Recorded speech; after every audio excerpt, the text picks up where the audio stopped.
kita sudah sampai di Masjid Agung Banten. Ya, sejarahnya Masjid Agung ini didirikan pertama kali oleh Sultan Maulana Hasanuddin. Beliau adalah putra dari Syarif Hidayatullah, lebih dikenal dengan Sunan Gunung Jati. Teman-teman, kali ini kita akan mengunjungi tempat-tempat bersejarah. Nanti kita akan ke Masjid Agung Banten, ke tempat penziarahan Sultan dan Menara Banten. Juga kita akan berkunjung ke Museum Banten serta Benteng Surosoan, Benteng Spelwijk, dan juga Kelenteng. Yuk teman-teman, kita ikuti terus Rila hari ini.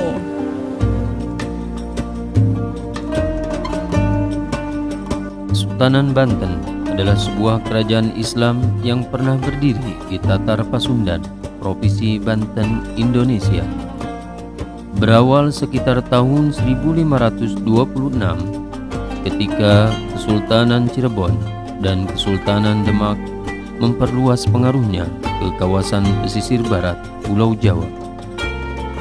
Dengan menaklukkan beberapa kawasan pelabuhan, kemudian menjadikannya sebagai pangkalan militer serta kawasan perdagangan sebagai antisipasi terrealisasinya perjanjian antara Kerajaan Sunda dan Portugis tahun 1522 Masehi. Maulana Hasanuddin, putra Sunan Gunung Jati, berperan dalam penaklukan tersebut.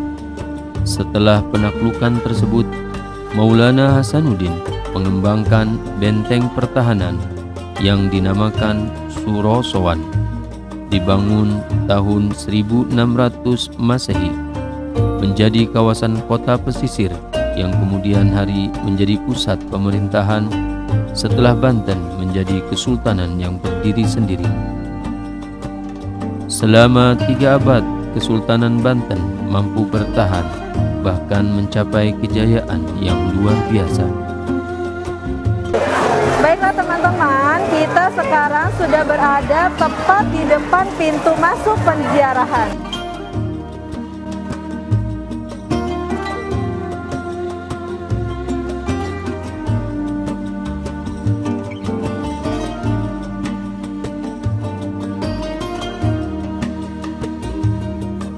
Kita sekarang berada di area penziarahan Banten Lama. Ya, ini Pak Rohman sekarang berada di area penziarahan Banten, yaitu Sultan Maulana Hasanuddin, yang mana beliau adalah putra daripada Sunan Gunung Jati, yaitu Syekh Syarif Hidayatullah. Nah, pada hari ini Pak Rohman akan menyampaikan tata cara berziarah di makam Sultan Maulana Hasanuddin, ataupun pada umumnya di makam-makam orang tua kita ataupun keluarga-keluarga kita yang sudah meninggalkan kita. Yang pertama, untuk tata cara berziarah yaitu berwudu terlebih dahulu. Bagi ananda semuanya, biasa kita ziarah ke makam orang tua kita sebelum ataupun sesudah lebaran, maka alangkah baiknya ananda mengambil air wudhu terlebih dahulu. Pastikan ananda semuanya dalam keadaan suci, baik jasmani maupun rohani. Yang kedua yaitu membaca salam, membaca atau mengucapkan salam ketika berada di area pemakaman atau di area ziarah. Assalamualaikum ya ahlal kubur. Kalimatnya, assalamualaikum ya ahlal kubur, antum lana salafun wa nahnu lakum tubaun wa inna insyaallahu ta'ala bikum lahikun. Itu adalah ucapan ketika kita berada di area pemakaman atau di area penziarahan. Dan yang ketiga yaitu mengirimkan doa kepada almarhum yang sudah meninggalkan kita. Mengirimkan doa atau mengucapkan doa-doa, wabil khusus doanya untuk almarhum. Yang keempat, jangan menginjak makam yang ada di area penziarahan, ataupun duduk di atas makam, ataupun melangkahi makam, ataupun berdiri di atas makam, karena itu akan sangat memberatkan kepada ahli kubur atau orang yang sudah dikuburkan atau almarhum yang sudah dikuburkan. Dan yang terakhir adalah membaca ayat-ayat suci Al-Quran, yang mana membaca ayat-ayat suci Al-Quran ini dikhususkan untuk para ahli kubur. Mudah-mudahan dengan bacaan ayat suci Al-Quran kita yang kita hadiahkan kepada mereka, Allah akan senantiasa memberikan rahmat dan meringankan segala dosa-dosanya di alam barzah ataupun di alam kubur.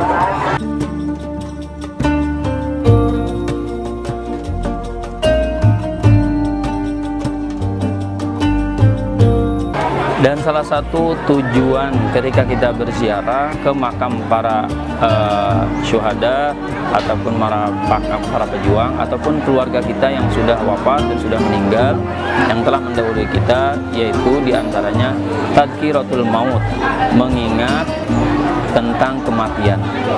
Jadi ketika kita berziarah di makam-makam orang tua yang telah meninggal dan mendahului kita, mengingatkan kita bahwa kita pun akan mengalami hal yang serupa dengan mereka.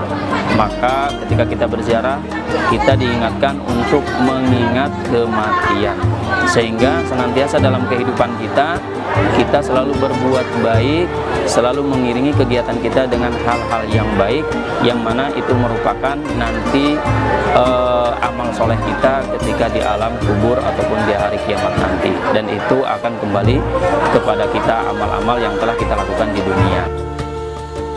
Anak-anak yang dicintai oleh Allah Subhanahu wa Ta'ala, perlu Bapak ingatkan dan kuatkan kembali agar akidah kita tetap lurus, bahwa ketika kita berziarah ke makam-makam para wali atau ke makam orang tua kita, maka perlu Bapak tekankan untuk hanya mendoakan mereka dan tidak meminta kepada kuburan tersebut, karena itu adalah perbuatan yang syirik ataupun keluar dari jalur agama Islam ataupun keluar dari jalur agama kita.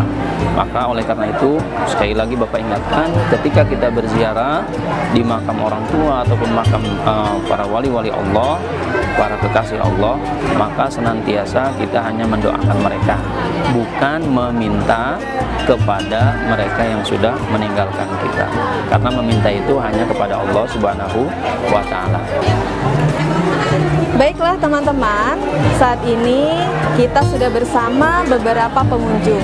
Meskipun di masa pandemi ini tidak menyurutkan para pengunjung untuk berziarah di Kesultanan Banten ini. Sebelum itu kita tanya dulu ya.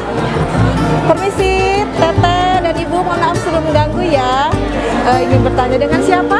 Dina Puspita. Dina, Teteh Dina. Nur Sifa Fauzia.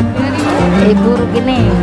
Ovelia Lestari. Oh iya, kalau boleh tahu kesini dari mana Ibu ya? Dari Perum. Dari Perum. Dari Tangerang. Oh, dari Tangerang. Ini dari Tangerang. Ini acara apa Ibu? Apa bersama keluarga atau acara apa? Berjamaah Majelis Taklim Nurul Falah, pimpinan Bapak Muhammad Yahya, Bapak Ustadz Muhammad Toha Yahya, penggerak jamaah yaitu Bapak Haji Jaya, Bapak Haji Jamsari, Bapak Ustadz Usub, Bapak Haji Tarmono. Meskipun pandemi seperti ini, Ibu apakah merasa was-was atau apa? Bagaimana? Alhamdulillah kita bisa silaturahim, menyambung silaturahim ke Banten. Kita bisa menggerakkan orang banyak. Alhamdulillah kita tenang. Alhamdulillah. Aja sesuai protokol aja. Sesuai protokol kesehatan. Apakah Teteh sama Ibu sudah ziarah ke dalam? Sudah. Tiba jam berapa ke sini Ibu, Teteh? Tadi jam 10. Jam 10. Gitu. Terima kasih untuk informasinya. Mudah-mudahan nanti kita bisa berkunjung kembali ke sini ya Ibu ya, Teteh. Terima kasih banyak. Itulah tadi wawancara bersama salah satu pengunjung dari Tangerang. Ternyata mereka tetap semangat untuk berziarah ke sini asalkan sesuai dengan protokol kesehatan.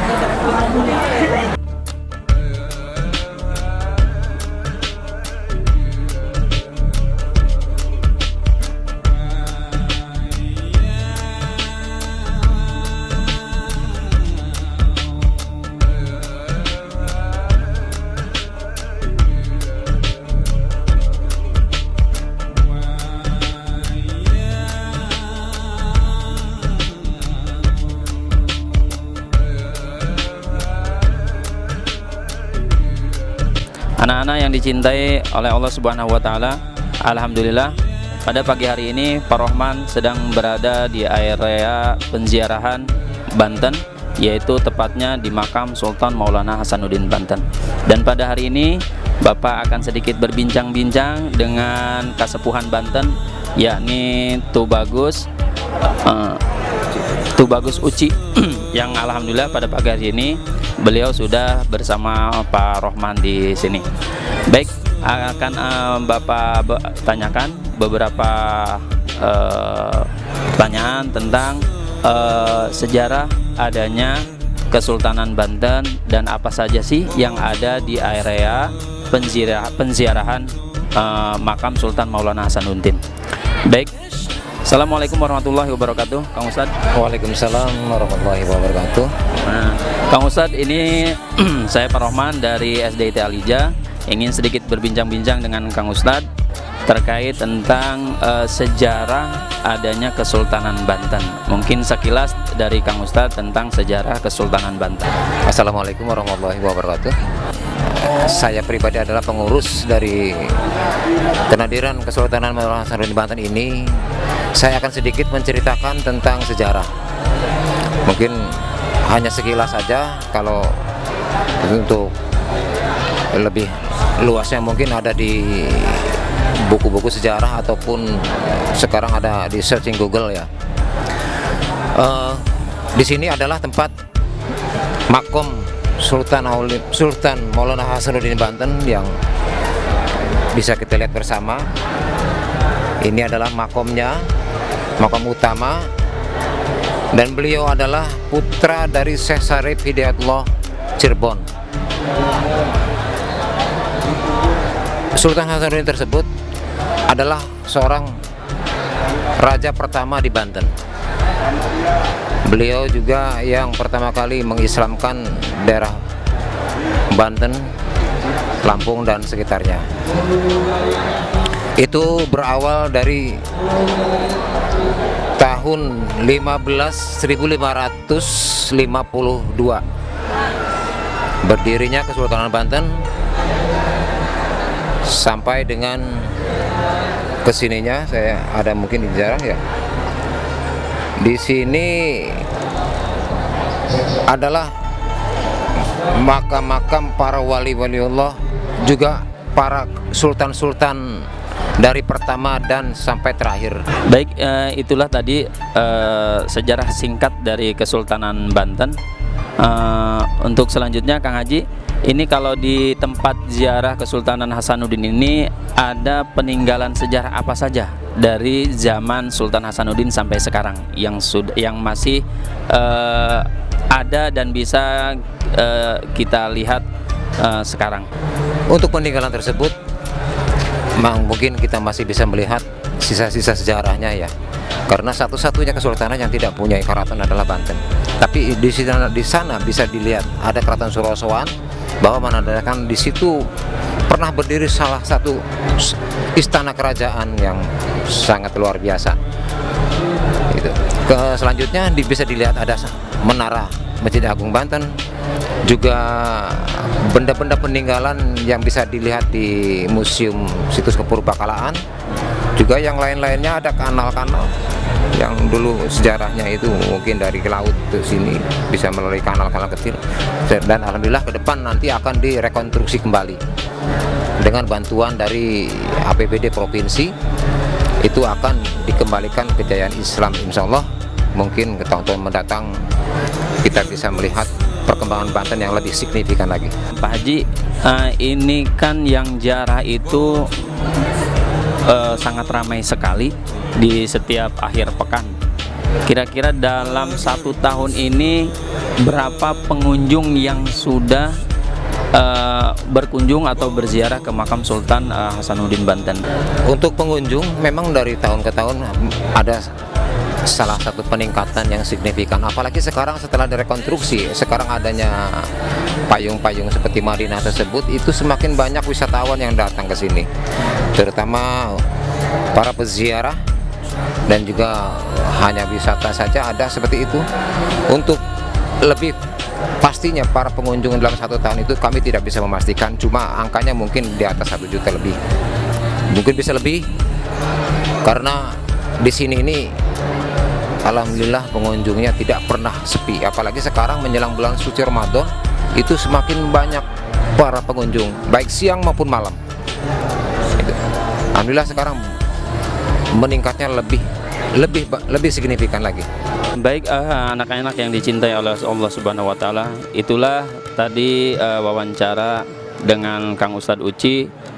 Beliau adalah pengurus daripada Kenadiran Kesultanan Banten, yaitu Sultan Maulana Hasanuddin. Kami ucapkan terima kasih pada Kang Haji yang telah menyempatkan waktunya untuk mengedukasi anak-anak SDIT Al-Hijah. Mudah-mudahan ini bisa bermanfaat buat anak-anak dan bisa mengetahui sejarah daripada Kesultanan Banten.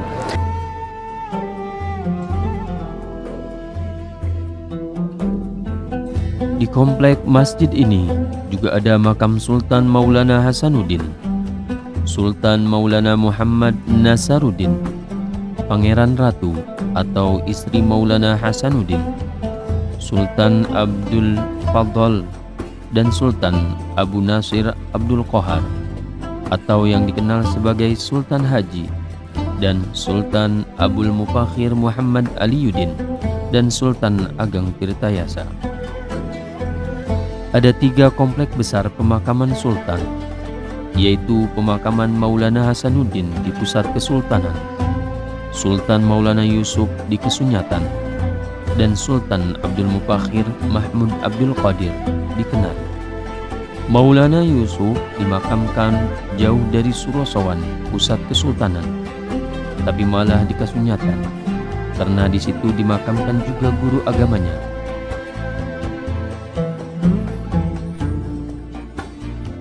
Masjid Agung Banten adalah salah satu masjid tertua di Indonesia yang penuh dengan nilai sejarah. Setiap harinya, masjid ini ramai dikunjungi para penziarah yang datang tidak hanya dari Banten dan Jawa Barat, tetapi juga dari berbagai daerah di Pulau Jawa. Masjid ini dikenali dari bentuk menaranya yang sangat mirip dengan bentuk sebuah bangunan mercusuar. Masjid Banten dibangun pertama kali pada tahun 1556 oleh Sultan Maulana Hasanuddin, Sultan pertama dari Kesultanan Banten. Ia adalah putra pertama dari Sunan Gunung Jati. Arsitektur masjid. Salah satu kekhasan yang tampak dari masjid ini adalah atap bangunan utama yang bertumpuk 5, mirip pagoda Tiongkok, yang juga merupakan karya arsitek Tionghoa yang bernama Cek Bancut. 2 buah serambi yang dibangun kemudian menjadi pelengkap di sisi utara dan selatan bangunan utama. Di masjid ini juga terdapat komplek pemakaman Sultan-Sultan Banten beserta keluarganya, yaitu makam Sultan Maulana Hasanuddin dan istrinya, Sultan Ageng Tirtayasa, dan Sultan Abu Nasir Abdul Qohar. Sementara di sisi utara serambi selatan terdapat makam Sultan Maulana Muhammad dan Sultan Zainul Abidin dan lain-lainnya.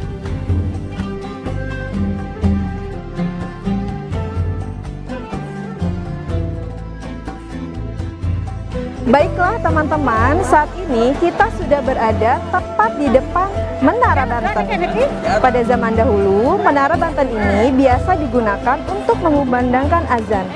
Jika kita berada tepat di atas puncak Menara Banten, kita akan bisa melihat bagaimana suasana lautan. Menara Banten menjadi ciri khas Masjid Banten, terletak di sebelah timur masjid. Menara ini terbuat dari batu bata dengan ketinggian kurang lebih 24 meter. Diameter bagian bawahnya kurang lebih 10 meter. Semua berita Belanda tentang Banten hampir selalu menyebutkan menara tersebut, membuktikan menara itu selalu menarik perhatian pengunjung kota Banten masa lampau. Untuk mencapai ujung menara, ada 83 buah anak tangga yang harus ditapaki dan melewati lorong yang hanya dapat dilewati oleh satu orang.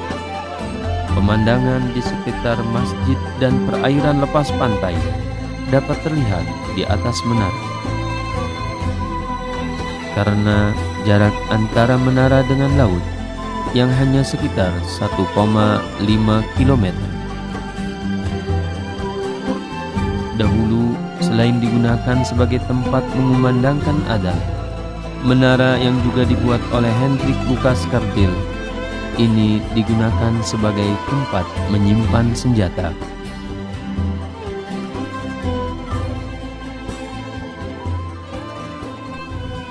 Kini cerita Kesultanan Banten hanya tinggal sejarah. Namun kejayaan dan peninggalannya masih dapat dilihat di Museum Situs Kepurbakalaan Banten Lama.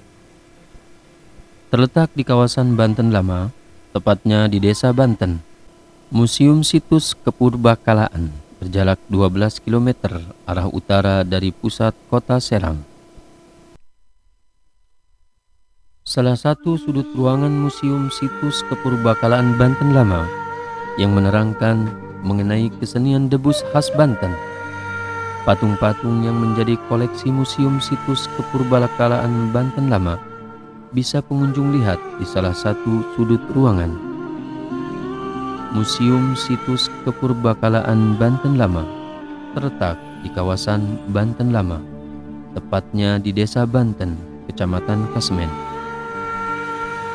Museum Situs Kepurbakalaan Banten Lama terletak di kawasan Banten Lama, tepatnya di Desa Banten, Kecamatan Kasmen. Salah satu sudut ruang pamer yang ada di museum yaitu benda-benda peninggalan dari Kesultanan Banten. Dapat kita lihat di Museum Situs Kepurbakalaan Banten Lama, seperti arca Nandi yang merupakan peninggalan Hindu-Buddha. Arca ini merupakan wahana atau kendaraan Dewa Siwa. Museum Situs Kepurbakalaan Banten Lama berjarak 12 km arah utara dari pusat kota Serang. Masuk ke dalam bangunan museum, pengunjung akan disambut dengan 2 gerabah berukuran besar. Pengunjung dapat melihat-lihat benda-benda apa saja yang menjadi peninggalan Kesultanan Banten. Berjalan ke sisi kiri bangunan museum, terdapat gambar yang menjelaskan kejayaan Kesultanan Banten lewat pelabuhan Karangantu. Masuk ke area museum, pada bagian depan terdapat meriam Ki Amuk yang memiliki ukuran 2,5 meter dan terbuat dari tembaga. Meriam ini merupakan hasil rampasan dari tentara Portugis saat ingin menguasai kota Banten. Masuk ke dalam bangunan museum, pengunjung akan disambut dengan 2 gerabah berukuran besar. Walaupun terlihat retak dan tambalan di bagian sisinya, gerabah ini masih terlihat kuat dan memperlihatkan sisa-sisa kejayaan zaman Kerajaan Banten Lama.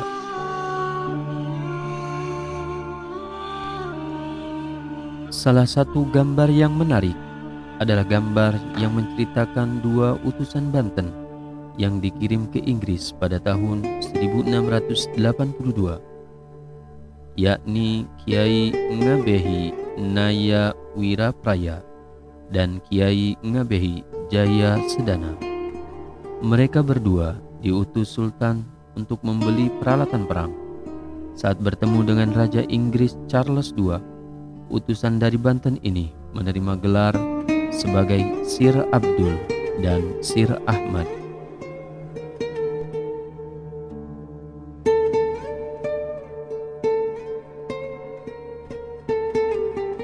Kita saat ini berada di Keraton Surosowan, yang mana salah satu tempat peninggalan Kesultanan Banten, yakni Sultan Maulana Hasanuddin, di mana di Surosowan ini adalah tempat tinggalnya kerajaan Banten, yaitu Sultan Maulana Hasanuddin beserta keluarganya dan pengikut-pengikutnya. Nah, di dalam Surosowan ini terdapat ada kamar-kamar peninggalan kesultanan, dan di sana juga banyak situs-situs yang sekarang walaupun hanya puing-puingnya, tapi itu adalah menandakan bahwa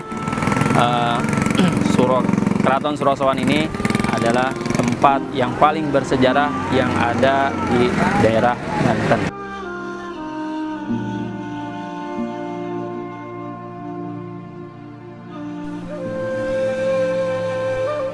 Keraton Surosowan adalah sebuah keraton di Banten. Keraton ini dibangun sekitar tahun 1522 sampai 1526 Masehi pada masa pemerintahan Maulana Hasanuddin, yang kemudian dikenal sebagai pendiri dari Kesultanan Banten. Selanjutnya, pada masa penguasa Banten berikutnya, bangunan keraton ini ditingkatkan, bahkan konon juga melibatkan ahli bangunan asal Belanda, yaitu Hendrik Lucas Cardeel, seorang arsitek berkebangsaan Belanda yang memeluk Islam yang bergelar Pangeran Wiraguna. Dinding pembatas setinggi 2 meter mengitari area keraton sekitar kurang lebih 3 hektar. Surosowan mirip sebuah benteng Belanda yang kokoh dengan bastion atau sudut benteng yang berbentuk intan di 4 sudut bangunannya, sehingga pada masa jayanya Banten juga disebut dengan Kota Intan. Saat ini bangunan di dalam dinding keraton tak ada lagi yang utuh, hanya menyisakan runtuhan dinding dan pondasi kamar-kamar berdenah persegi 4 yang jumlahnya puluhan. Keraton Surosowan ini memiliki 3 gerbang masuk, masing-masing terletak di sisi utara, timur, dan selatan. Namun, pintu selatan telah ditutup dengan tembok. Tidak diketahui apa sebabnya. Pada bagian tengah keraton terdapat sebuah bangunan kolam berisi air berwarna hijau yang dipenuhi dengan ganggang dan lumut. Di keraton ini juga banyak ruang di dalam keraton yang berhubungan dengan air atau mandi-mandi pertirtaan. Salah satu yang terkenal adalah bekas kolam taman bernama Balai Kambang Rara Denok. Ada pula pancuran untuk pemandian yang disebut pancuran mas. Kolam Rara Denok berbentuk persegi 4 dengan panjang 30 meter dan lebar 13 meter serta kedalaman 4,5 meter. Ada 2 sumber air di Surosowan, yaitu sumur dan danau Tasikardi yang terletak sekitar 2 km dari Surosowan.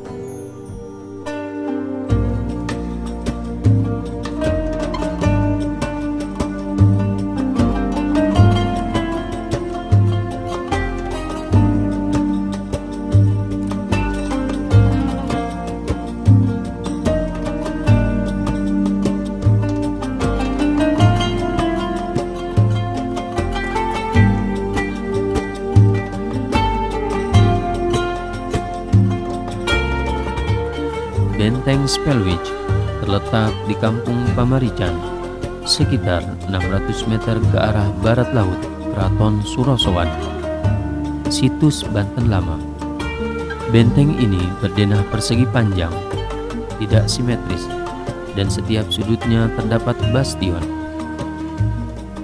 Benteng Spelwich didirikan pada tahun 1682, mengalami perluasan pada tahun 1685 dan 1731. Benteng ini dirancang oleh Hendrik Lucas Cardeel. Adapun namanya diambil dari nama Gubernur VOC Cornelis Jes Spelman pada masa pemerintahan Sultan Abu Nasr Abdul Qohar yang juga dikenal sebagai Sultan Haji, yang merupakan putra dari Sultan Ageng Tirtayasa.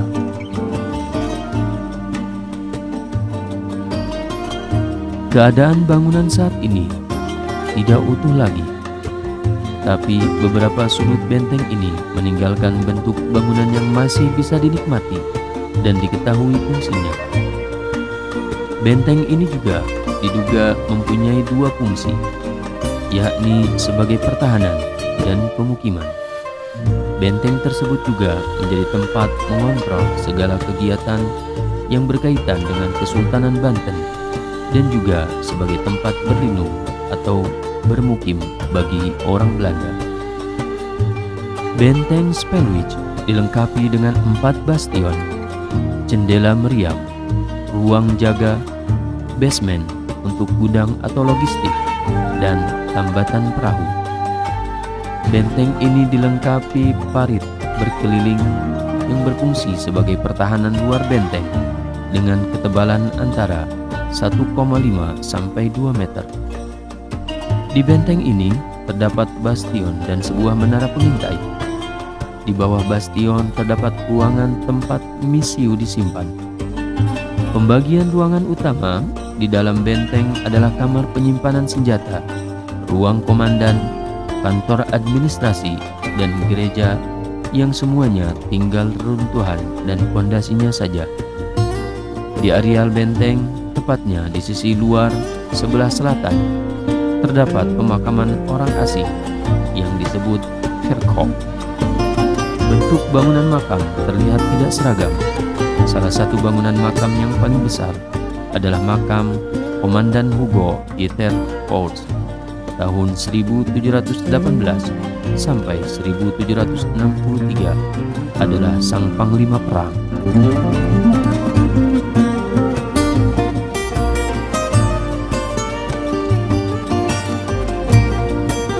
Inilah vihara tertua di Provinsi Banten. Konon, vihara ini sudah dibangun sejak abad 16.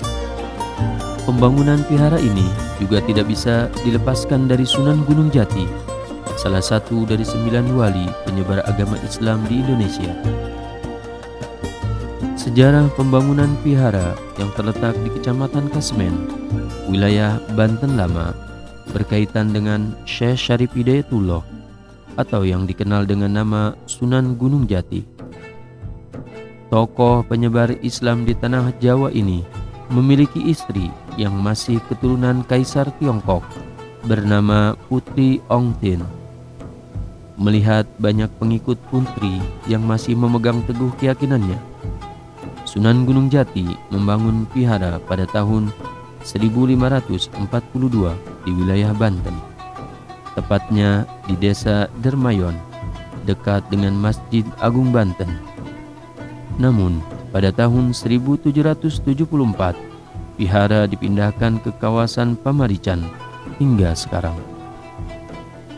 Versi lain menyebutkan, vihara ini dibangun pada tahun 1652, yaitu pada masa emas Kerajaan Banten saat dipimpin oleh Sultan Ageng Tirtayasa. Gerbang dengan atap berhiaskan 2 naga memperebutkan mustika sang penerang matahari menyambut pengunjung di pintu masuk sebelum pengunjung masuk lebih ke dalam vihara yang memiliki nama lain Kelenteng Tridharma. Sebutan Kelenteng Tridharma diberikan karena vihara ini melayani 3 kepercayaan umat sekaligus, yaitu Konghucu, Taoisme, dan Buddha. Walaupun diperuntukkan bagi 3 umat kepercayaan, namun bagi wisatawan yang beragama lain sangat diperbolehkan untuk berkunjung dan melihat bangunan yang saat ini termasuk dalam cagar budaya di Provinsi Banten.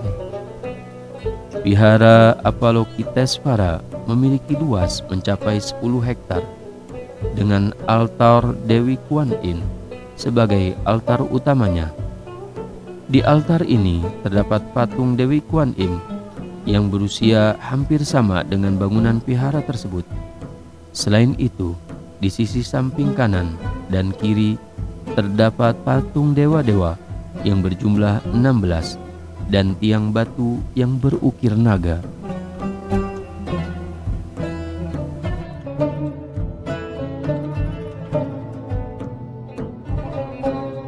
Alhamdulillahirabbil alamin.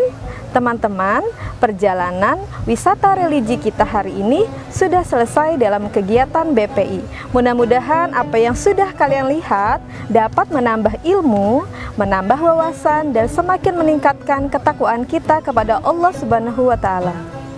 Dengan Ibu Ismi di sini, mohon maaf atas segala kekurangan. Sampai berjumpa kembali di wisata-wisata berikutnya. Wassalamualaikum warahmatullahi wabarakatuh.